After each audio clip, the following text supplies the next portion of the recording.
Bring that ass to the smoke pit. Hey. So, you know what I'm really fucking tired of? Mm-hmm. Yeah, just getting right into it. As usual, I expect nothing less. As usual, we're not here to waste people's time. Absolutely not. People have things to do. Absolutely. Beer to drink. That's right. Women to bang. Boom. Countries to overthrow. I love it. So, you know what pisses me off is, all these people are talking about how we gave you the right to free speech and we fought for your right and your freedoms are thanks to us. But then they get pissed off whenever you exercise that right. And I just long for a simpler time when, men were men and you had to grow up fast because times were tough and, boys were men and women were men and babies, that's right, you guessed it, they were men too. Fucking men. If you aren't watching the video of this, you really just missed out. People pay good money for this. good money for this. But you could also catch the video clips online at our Instagram. Check that out, our YouTube page. Welcome to the 11th episode of The Smoke Pit. Glad to be here, Dan. Thanks for having me. My co-host, Mike, myself, Dan Sharp, and our executive producer, EP Mike. And so to hit on that a little bit, it just kind of seems that, people get really butthurt if you don't say what they want to say, but then they're quick to be like, oh, well, I gave you the right for free speech or whatever. Right, well, that's kind of like, that's their ace in the hole. They can always fall back on their service, no matter it's them bitching about something or anything they do. Anybody that says, like, well, I served, like, you don't get a leg up for that. Obviously depending what it is, but just because you're upset and you served doesn't mean you're more upset than any other person. Yeah, like, the only entitlement you have to have a leg up is when you take your disability from the one mortar round that was dropped on your base and now you get paid for it every month for PTSD. Exactly. And then you put your leg up while you're banging a hooker. That's the only leg up you get for service. An expensive hooker. Yeah, so, and, we get messages all the time of people saying that, oh, you guys talk, about things I don't like, or, I don't like when you guys talk about dicks, or... That's all I get. Quit talking about your dick, and I will not. I fought for your freedom. Yeah, so I will talk about my dick. And so we just got our first less than 5-star review on the Apple podcast. I'm actually very upset about it. Yeah, and so funny enough, it was a 2-star review because you never see that. It's either 5 or 1. Right. Like, it's either awesome or fucking needs to be extinguished. Exactly. And so what I think it was is my co-host probably had banged some girl and then not called her back, Never which happened. is out of character because he's a gentleman. Right, and a virgin. And a virgin, saving himself for marriage if you're worthy. Sure. And if you're not, correct yourself. But she didn't have the heart to leave like a 1-star review because like the sex was really good. Right. So she left us a 2-star review. She's like, the show wasn't that, or it could be the opposite. Like, the show's not that bad, but the sex was that bad. The sex was awful. We can't count that out. The obvious answer. Yeah, so that could have been a possibility. And so, we're always going to be us. We're always going to talk about what we feel like talking about, say our truths, and, we're more than welcome to discussion. But the only thing that we won't stand for is, if you're just like, oh, you suck. I'm like, okay, you're not wrong, but why? Right, yeah. And then you're like, oh, well, you're a fucking vet flake. And I'm like, okay, would you like to elaborate on your argument? Is that your favorite word, Dan? Vet flake? Oh, I fucking hate it. I really do. But speaking of disgruntled girls on the internet. Okay, wow. So we set up a Bumble for our executive producer, and we're going through it, and we're swiping right on every girl. Right. And ladies, if you're listening to this, about to give you a $50 seminar. Guys swipe right on everything. How dare you expose our secrets? I know, I'm going to get some hate for this. Right. But guys swipe right on everything. It saves time. If we get a match, then we explore. Yeah. If we like you, we'll talk to you. If we don't like you, we'll still talk to you and just not call you back. Thousands of virgins are angry right now, including this one. Yeah, so we're going through Bumble, and we come across his profile gets a match, and a bing, a message pops up because girls got a message first, and said something about like, oh, you're a hoe. And I was like, okay. Who is this bitch? Right, like, does she know you? And he was like, yeah, it's some girl I banged. And like, I shit you not, this girl looked like Gargantuan the Butterbeast. Like, not even fucking kidding. And so from then on out, we nicknamed EP Mike Daredevil. Yeah. Why? Because he's the man without fear. I love it. Put it on a shirt. EP Mike, put it on a shirt.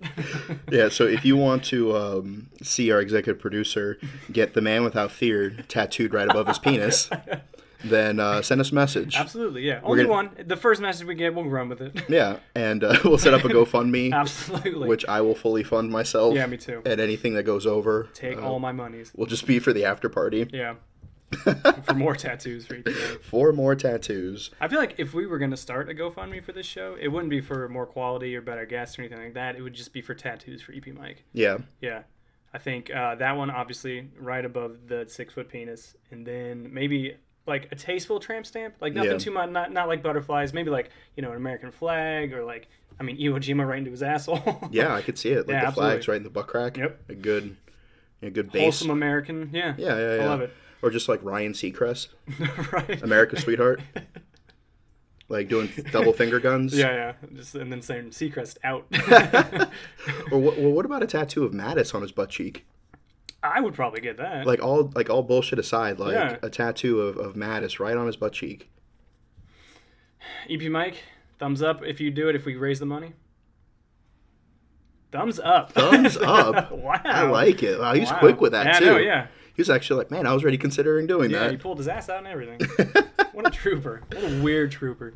Yeah, so of all the random tattoos that you've ever seen, what do you think has been the craziest? Oof.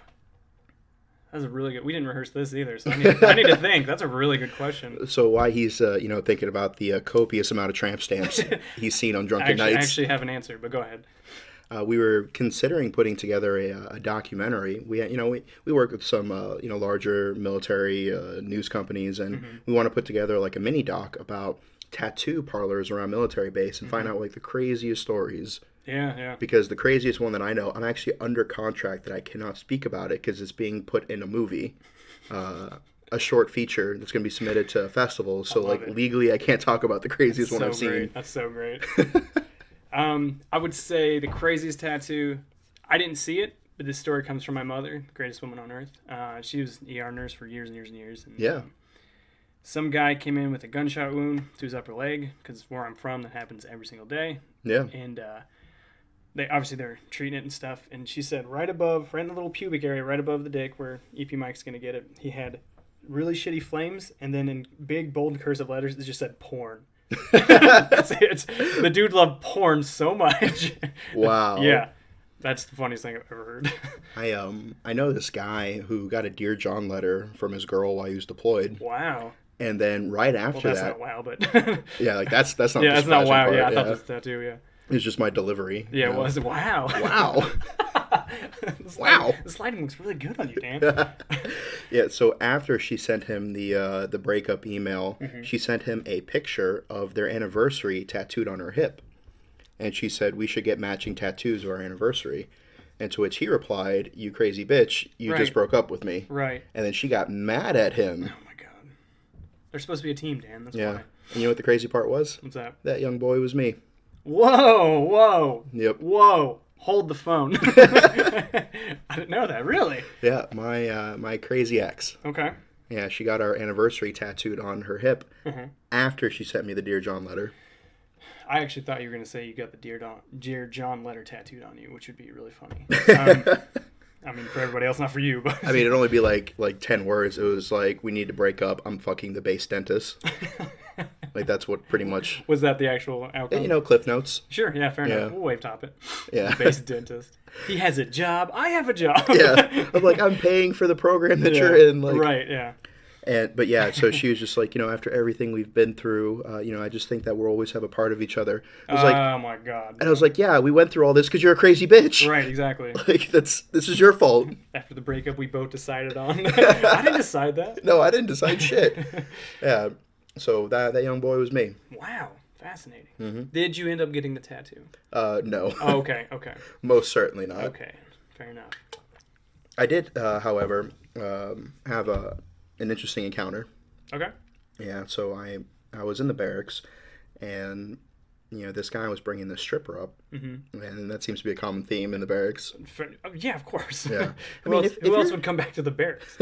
A lawyer? When's the last time you saw a banker at the barracks? Yeah, it was the last time you saw like a circuit county judge. Exactly. Going into room 203 of the barracks. How'd you know my room? That's weird. With some lance corporal. Yeah, exactly. Yeah. Yeah, so side note though, if you're a E2 or E3 or used to be one, and you pulled some like monumental fucking girl into the barracks, like we want to hear about it. Yeah, for sure. Well, even knowing just like at 1-3, like Mackey Hall, like one of the historic shit infantry barracks in the Marine Corps, I saw some boots. I mean, super skinny dudes, like still wearing dog tags, pulling some tins. So I know their story's out there just from seeing it. Yeah, and like, so I've long been a proponent that just because a girl's pretty doesn't mean that she is a good catch. Sure, oh, of course, yeah. So like, I wouldn't care if she was like a 6, but she's like a brain surgeon. Yeah, yeah. Like, how many times have you, like, I've known guys who are like sergeants in hire that have pulled girls that were like, you know, neurosurgeons or lawyers or doctors or whatever the case was, but as like a boot in the barracks. Yeah, yeah. I don't think anybody has ever done better than like assistant manager at the Circle K. Yeah.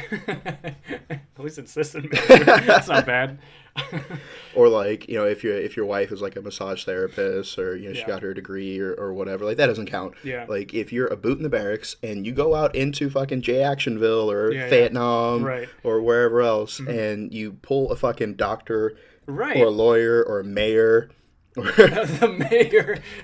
Hey, vote for me. Just on the catwalk. Like, Doc. Yeah. Oh, you guys. Oh, you guys. Or like the pizza delivery girl from Camp Lejeune. Yeah. Which my buddy, I don't know if I told the story on the show or not. If I have, fast forward. If I haven't, fucking listen.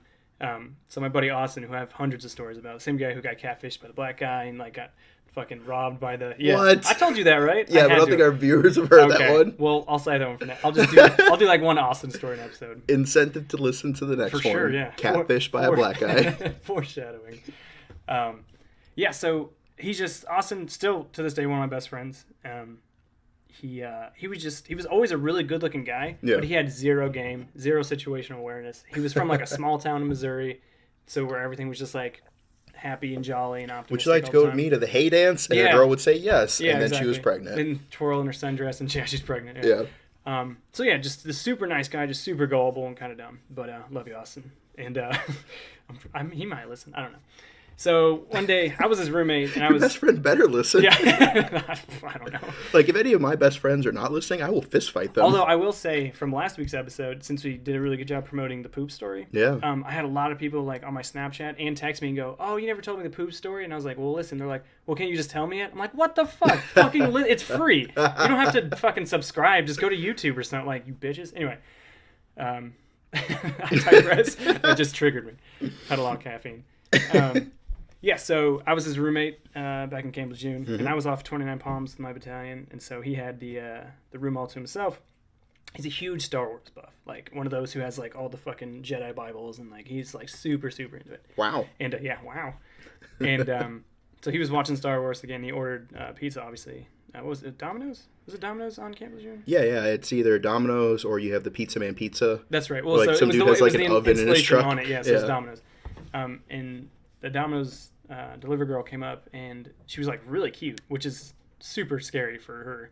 And she just graduated high school. Yeah, like, I guarantee it. Yeah. And so we paid for the pizza, and she's like, "Oh, what are you watching?" He's like, "Oh, I'm just rewatching Star Wars." And she was like, "Oh, I've never seen it." He's like, "You've never seen Star Wars?" Yeah. And she's like, "No." She's like, "But I hear everybody talking about it, blah, blah, blah." And he's like, "Well, we should watch it sometime." And again, that's him spitting game without knowing it. He was just literally saying you should watch Star Wars sometime. Yeah.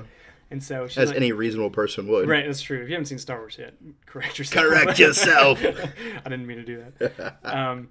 So she's like, "Yeah, absolutely. I'll check it out sometime." He goes, "Okay." And so she fucks off, and he slams his whole pizza, and he goes to bed. And he's like, at like midnight, I hear a knock at the door, and I open up, and there's a delivery girl in civilian clothes, and she's like, "Hey," and he's like, "Oh, hey," and she's like, "Oh, I'm here to watch Star Wars," and he like just looked at her, and again, barracks room to himself, hot chick standing at his doorway. He just goes, "Oh, well, the movie's over," and she goes, "Okay," and he goes, "All right, have a good night," and just closes the door. Oh my god. This dude does this I'm pretty sure right now he's doing that. Oh my god. Just so clueless. And then he'd always complain, he's like, "I never get any play, I never get laid, blah, blah, blah." Hilarious. This guy does that shit all the time. Just so cringy. I have several problems with this story. What do you got? The fact that like he was a good looking guy, but he could just slam a pizza. Yeah, well, and just stay good looking. Well, that's your takeaway. Yeah, that's what I'm resentful of. Yeah. And then, like, okay, so, like, he slams a whole pizza. He's still good looking. Has girls showing up to his door. Literally delivering themselves. Yeah. Hot and fresh. And that makes you wonder, like, what kind of tip do you think he gave her? Well, obviously not enough. She came back for the rest of it. It didn't. Yeah, but, like, all jokes aside, like, if you tip a girl too much, she'll just see you as an ATM. Yeah, true. Like a customer, and then she'll put up that barrier. But then if you don't tip her enough, she'll think you're a cheapskate. Yeah, it all depends. Because, like, usually we'd have, like, beer pong games in our room, obviously. And we'd have the delivery guy, whoever it was, he'd have to take a shot, on the beer pong table before we gave him his tip. And then we'd always, just because we kind of played with him, we'd always give him a lot more, him or her. Yeah. And so I feel like if they're kind of involved, or if you talk to them a little bit and you give them a little more tip, then I feel like they're not seeing you as an ATM. But if they just show up and they're hot, you give them like a $20 tip, then that's when they're at the ATM. But if you get involved with them a little bit, I feel like it's not that big a deal. Yeah, totally. I get that. It's because it's kind of the same thing with strippers. Yeah. Okay. Yeah, I think all the strippers that I ever hooked up with, I never bought a lap dance from. Yeah. But then the ones that like I'm sinking hundreds of dollars on lap dances on, no play. It's a fine line. We have a stripper friend we need to talk to about that. Yes, if you would like us to bring our stripper friend on, yeah, for sure. Please let us know. Yeah. And like when she comes on, we'll have to plug her Instagram because like she's got like all these amazing pictures of her like overseas and like beautiful crystal clear water, and white sand beaches. Yeah, we say stripper's a little degrading. She's super hot and like an accomplished model. Like, she's not just a dirty stripper. Yeah, she has all these like beautiful like scenic pictures of her, with other men's money overseas in beautiful areas, which good on her, Yeah, absolutely. Yeah. Like, I mean, I'm not even a hot stripper and I like spending other people's money. I do too. The governments mainly. So speaking of the barracks, what do you got? And overseas and such. Okay. I think we've all at some point in our career met somebody who had like a super thick accent. Okay. Which, sometimes we're a little hard on because we're like, oh, why don't you fucking speak English, or we make fun of their accent.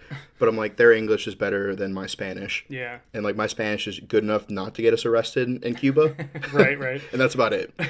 And like, so their English is better than my Russian or, my French or whatever. Mm-hmm. And so the fact that they're bilingual and they can like translate things in their head, like give people, fucking an easy time. Yeah. However, this motherfucker, we had a gunny, who was from South America. Okay.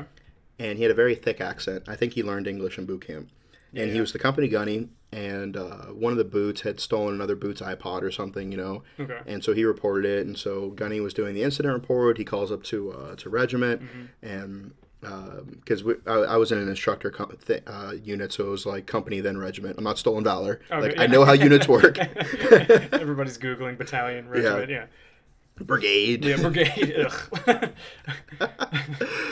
Yeah, and so he calls up to regiment because we're at a schoolhouse, and he fills out the incident report, and he says, just want to let you guys know there was a theft in the barracks, and I'm investigating. I'll let you know. And they're like, all right, cool. But his South American accent was so thick, and the stupid S1 boot on the other end of the line and the shitty government phone thought that he said death in the barracks. Oh, shit. Like a casualty. Yeah. And him being a stupid boot was just like, okay, cool, hung up. Yeah. And hashtag we've never forgotten. Right, yeah. Yeah, and so he goes over to the corporal and was like, hey, corporal, there was a death in the barracks down at a training company. And he was like, oh, what the fuck? Right. And so, he runs to the sergeant because he don't want to be the one holding that ball. Never be the lowest rank with a secret. Yeah, exactly. That's really good advice. Yeah. Never be the lowest person with a secret. Mm-hmm. And so he tells the sergeant finds the staff sergeant, who tells the warrant officer finds the sergeant major, and sergeant major is like, what? Yeah. And so starts doing push-ups and sweating. Yeah, profusely. And so being a sergeant major and being the last person, besides the battalion commander, and he goes, who was it? Yeah. And the warrant officer was like, what? Yeah. Who has to find the staff sergeant, who has to find the sergeant, who has to find the corporal, find the fucking lance corporal. Anxiety, yeah.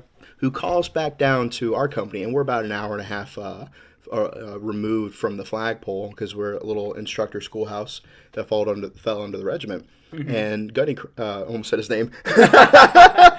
Gunny Beep. Yeah, Gunny was out on a PT run. Oh my god! So this happened. The death. And so the S1 sergeant down where we were was just like, I don't know. And they're like, where's the police sergeant? Like, well, he's out on PT too. Because like at instructor houses, like most of the time, like you PT during lunch. Yeah, of course, yeah. And so nobody could be found. And so they're trying to do like a full accountability roster. Mind you, we have several hundred students and several hundred students awaiting training. Yeah. And then, about 150 permanent personnel. Our regiment was about 5,000 people. So the sergeant major and the battalion commander call a full safety stand down, full accountability. Yep. I assume it wasn't just phone in either. It was like, no. yeah. Like ass in formation, standing tall. Yep. And so Gunny. Let's say his name again. Gunny comes back from PT and like first sergeant is furious. He's like, "What the fuck? You didn't tell me there was a death in the barracks." He's like, "What do you mean a death in the barracks?" And he's like, "You called regiment said there was a death in the barracks." He's like, "No, I said theft. I said theft." Oh my god. And so, long story short, this dude's accent caused the entire 5,000 person regiment, which is in fucking Spain and fucking Okinawa and Bahrain and Washington and Georgia and Virginia, like this regiment's all over the world, caused the entire fucking regiment to have full accountability and stop fucking training and conducting missions because of a misinterpretation of an accent. Oh, Jesus Christ. Speak English. Or if you stupid fucking boot ask a question like, who died? That's true, yeah. What happened? It was 1,000% his fault, yeah. Yeah, like that. Maybe some follow-up. Yeah, he's just like, oh, yeah. Hey, corporal. Yeah. Yeah. And the corporal who's only been in 6 months longer because he, fucking S1 gets promoted fast. That's what I hear. I wouldn't know. Yeah. I'm in the Navy. And, yeah, so, being a corpsman, I know you guys don't get promoted. I'm kidding. I hate you so much. Yeah, and so it's kind of funny. We had a guy from the Philippines and a guy from Puerto Rico who both learned how to speak English in boot camp. And they ended up on opposite ends of the radio in Iraq. Oh, wow. How did anything get done? No, it was quite the opposite. Oh, okay. Things we needed to get done didn't get done. And eventually, it came to blows where they were yelling at each other to speak English. Oh, my God. And, people get offended, because they take the time to learn the language. I think two people with thick accents yelling at each other to speak English better is the most American thing I've ever heard. While invading another country. Exactly. That's the most American thing I've ever heard. That's almost as good as that video where the dude three-way called 2 Chinese restaurants. That's so funny. That is fucking hilarious. If you haven't seen it on YouTube, that's so funny. Yeah, that is fucking hilarious. Yeah, and so speaking of invading other countries, your thoughts on whether we should be pulling out of Syria and Afghanistan? Oh. I know, I like putting you on the spot. Yeah, why do you do this to me? And because it's good entertainment. It's for you. It's I can honestly say why do you do this? I can honestly say it is not my call. There are people way above me that get paid way more for these kind of decisions, and I will do as I'm told regarding either being there or not. Well, that's the kind of answer that when we're doing something dumb and we're like, why are we doing this? You're like, because it's the way we've always done it. What am I supposed to say? You're supposed to say a good answer. Okay. Here it is. Yeah, here it is. I had to bully it out of him. To be fair, I don't... Why do you do this to me? I don't want to say I don't care enough. I have not been impacted enough, other than tours in the Middle East and stuff, to really form a decision. You know what I mean? Mm-hmm. Me, Mike Cincy, has not been affected enough to really gauge an opinion whether we should stay or we should pull out. All right, and if you disagree with that, feel free to message us. Yeah, right. Moving on, I will not be answering. What a psycho. No, but for real though, and I've been I've been saying this a lot. Yeah. If we're gonna fight a war, we should win it. Fair. Like Animal Mother said in Full Metal Jacket. Well, I think we should win. Yeah. I think as Colin Powell said it, do not enter a conflict without the desire to finish the conflict. And I think at this point, we have sacrificed enough American lives for countries that will retreat against forces that are smaller and less equipped. Yeah. So we've spent somewhere in the tune of like $2 trillion some odd dollars on the war of terror, which we could have spent $2 trillion researching the cure to cancer, which I know many of us have been affected by that and family members and stuff. Of course. On education, like China produces more honor graduates a year than we produce graduates, period. Yeah.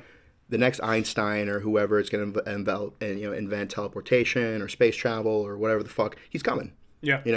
And we should be spending more money on infrastructure and education and stuff like that, and to eliminate poverty and all that stuff. And I know people are starting to get bored, so back to war. Yep. That being said, if we're going to go to war, fucking win. Yeah. Here we are, 17 some odd years later. Yeah. We got kids in fucking boot camp right now that, got parental waivers that weren't even alive for 9/11. Yeah, I know. It's crazy. I remember our parents were fucking, fighting, like the Gulf War, and were, older when 9/11 and all that stuff kicked off, and they had kids, and those kids, had kids and stuff, and, or whatever the case was. Maybe they were of 18 when that happened, and now they're having their own kids. So it's like you have cases where you have a grandfather, a father, and then a son, or, mother, daughter, whatever. Right, but you have cases where you have 3 generations of people who, have served in the Middle East, whether it's in, the Desert Storm, and, the Gulf War, Iraq, Afghanistan. You have cases where you have 3 generations who have served in some capacity or another during this conflict. Yeah. And that's bullshit, Like we shouldn't have shouldn't have generational wars. Yeah. Like if you look at World War II, that lasted 4 years? EP? 6? Are we sure? Would you bet hot sauce on it? Would you bet hot sauce on it? The Civil War lasted 4 years. Vietnam, that lasted its time. Korea, that was a few years. You have all these other conflicts, but this has been the longest war that we've ever had. Yeah. And I think it's bullshit. Like, as much love as I have for, all the people who have served and stuff like that. And I don't think it's necessarily on us as fighters, because, we go out there and, we put bullets in people who need bullets put in them, and then we do what we're asked of, and that's that. What I really think the onus falls on is the countries that we continue to turn areas of operations over to, who then lose those areas of operation to the people that we're fighting. Yeah. Wasn't it, what part of Iraq are you in the first time? Both times were in Al Anbar province. Okay. Didn't that get retaken? What was the big part? I never did Iraq. So what was the big part that got retaken? Like Ramadi? Ramadi, that's exactly what I'm talking about. We took Fallujah. Yeah. And then we gave it to, I'm not going to call anybody out because, people died and stuff, so I don't want to be a dick. But we, the Marines gave it to somebody. They lost it, and then we had to come back and take it again. And, that was 2004. And then in Afghanistan, 3-7, 3-5... bunch of other units, came through in Afghanistan and took that and sang in. And then in 2014, 15, they gave it right back to the Taliban. Yeah, yeah. And then U.S. had to go back in there, and it's just bullshit that there should be a hard limit. But all right, look, we've gotten to this point. We're going to hand you the fucking baton. If you fail, you fail. Yeah. We've given you more than ample opportunity. We send our best troops over there. Mm-hmm. They sent me over there to train people. The best of the best. Yeah. They sent, we sent Green Berets, Rangers, Navy SEALs, Marines, Minnesota National Guard. Yeah. The best of the best. Yeah. No bullshit. The fucking guard that was in Ramadi in, I think it was 03. Those dudes fuck. Yeah, good. They're fucking big dick fucking Dragon Slayers. I'm all about it. You have, special forces guys with all the training and weapons and intel and support and stuff like that. Now, these dudes had, M16A2s and, Generation 1 Humvees, and they're out there fighting the same exact people, taking heavy casualties, giving heavy casualties. Yeah. These dudes fucking, they're what's up. But yeah, so, we send our best and brightest over there. We give them all this technology, we give them all this shit, and then they get into head-to-head conflict, and they surrender and run away, and then ISIS gets tanks. Yeah. And then we have to spend $200,000 on a Hellfire missile to blow the tank up. Again, it's above my pay grade. I'm not sure what you want me to say. You're absolutely right, and I agree. Especially this conflict's gone way too long. But yeah, I don't know, man. Not my call. Have I told the MILF story yet? The MILF story. Yeah. I'm gonna say no, but I don't know. Have you heard that before? All right, so I'm in Afghanistan, and I'm a little E5, right. Which it's kind of a big deal in the Marine Corps and the infantry. Sure. Mm-hmm. I was in charge of an embedded training team. I was the NCO for it. Yeah. So it was 8 of us and 45 Afghans, and because Afghani is the money, Afghans are the people. Right. Just to clear that up. And so there's 45 Afghan soldiers and 8 of us, and I'm the NCOIC. And so I'm always going to the fob to get intel reports and right. Look at rat lines and check DERs and stuff like that. And if you don't know what any of those things mean, I really feel like you shouldn't give your advice on tactical things. That's fair. That's a really good point. Yeah, if people don't understand, don't know what Sangin, Nowzad, Marja, Husayba, if you don't know why those cities are important in this war, then you probably should research before you talk about it. Or you could be just a Canadian kid who runs a meme page and just talk shit. Yeah, on my own page. On your own page. Yeah. So I digress. So I'm in the shop, and you have this GS God or whatever. This dude is fucking higher paid than the president. Of course, yeah, one of those guys, yeah. And he's the intel fucking dude. And this is the worst area in Afghanistan, infested with IEDs is what the intel reports say. And so at this point, we have lost a fair amount of Marines. I've lost like 8 Afghan soldiers, overall as like a company. And shit's bad. Yeah. Like, we're having people getting their fucking legs blown off left and right. So much to the point where we had to wear Kevlar diapers so our nuts didn't get blown off if we got stepped on an ID. Yep. So, like, you lose your leg, but you won't lose your nuts. Like, that's how fucking bad this place was. And a third of all British casualties were in the city of Sangin in Afghanistan. And so I'm always in the fucking intel shop because as a leader, like, every fucking footstep that anybody takes was on me. Yeah. I chose the routes. I chose the checkpoints. I chose the waypoints. I chose the snap VCPs. Like, I chose everything. As a patrol leader, you're responsible for every footstep, every fucking ounce of bloodshed you're responsible for. Yeah. And so, like, I, like, drove myself fucking insane. Like, I lost, like, fucking 50 pounds on that deployment. Yeah. Like, I was fucking miserable. Like, I was just, like, insane, like, studying fucking intel and after actions and all this stuff. Desperately trying to keep my fucking boys alive, right? Yeah, of course. And so I'm always in the intel shop. And, this fucking GS dude, he tolerated me. Like, I was a little fucking Jack Russell Terrier that would come up and... What are we doing today, boss? He'd be like, so like, what do you got for me today? And, like, he was like, he understand where I was coming from. So he'd be like, oh, this intel line, they said that they're using this 400-meter yard fucking kite string for a victim-initiated ID, blah, blah, blah. I'm like, oh, cool. And I'm soaking all this shit up like a sponge, right? Good. I'm like, all right, cool, thanks. Like, let's get back to it. I'm leaving, and I see a poster. And I might missay this now, but at the time, whatever it was accurate. It was like in the Philippines. It was the Malaysian Islamic Liberation Force or something like that. Okay. And I was like, you mean there's a terrorist group called the MILFs? And all these fucking colonels and majors and master sergeants who are all in the intel shop. They all fucking shoot a death look at me. And I was like, they're called the fucking MILFs? Yeah. I was like, send me. I'll handle the MILFs. They're like, get the fuck out of here, sergeant. The fucking canteen started being thrown at me and shit. Got my fucking ass chewed later. So what are the MILFs up to these days? I don't know. I ask that as a, not only as a veteran, but as a concerned citizen. As a concerned citizen, I'm worried about all the MILFs. Mr. President, I demand an update on the MILFs. No new MILFs. No new MILFs. Hashtag pull out. Awesome. That's awesome. Yeah, so I got my ass chewed for that one. I mean, it wouldn't be the first time I got my ass chewed for MILFs. And so, the next week when I came back in for, Kaylee or whatever, I snuck my way back in there. And I was like, sorry. Yeah. You forgive me? Yeah. And they're like, all right, I forgive you. And like, I got you these Otis Spunk Buyer muffin. Ugh. I had like stolen this from an army convoy and it's been in my drop pouch for 6 days. He just points over, there's a whole pallet. I'm like, what the fuck? How long was I outside the wire? What the fuck's going on here? Yeah, I'm like, I got my one Red Bull that I've been rationing, Yeah, I know. And he's got like a pallet over there in his own refrigerator, like 2 Red Bull girls in the corner. That's another fucking thing I have a beef with. Yeah. People have all these pictures of like them with like cheerleaders or actors or USO or comedians or whatever. Like, to me, like, don't post that shit because that tells me you're at a fucking safe fob or something, like, you know what I mean? Yeah. They don't send Dallas Cowboy cheerleaders to the kind of places they sent me and you. Yeah, that's true. That's true, but they barely even sent me to the kind of places they sent me and you. I want to say you're right. You're 1,000% right, and I agree. But to play devil's advocate, I feel like if you're a fobbit, there's nothing wrong with that. Yeah. And you take those pictures, why not post them? You know what I mean?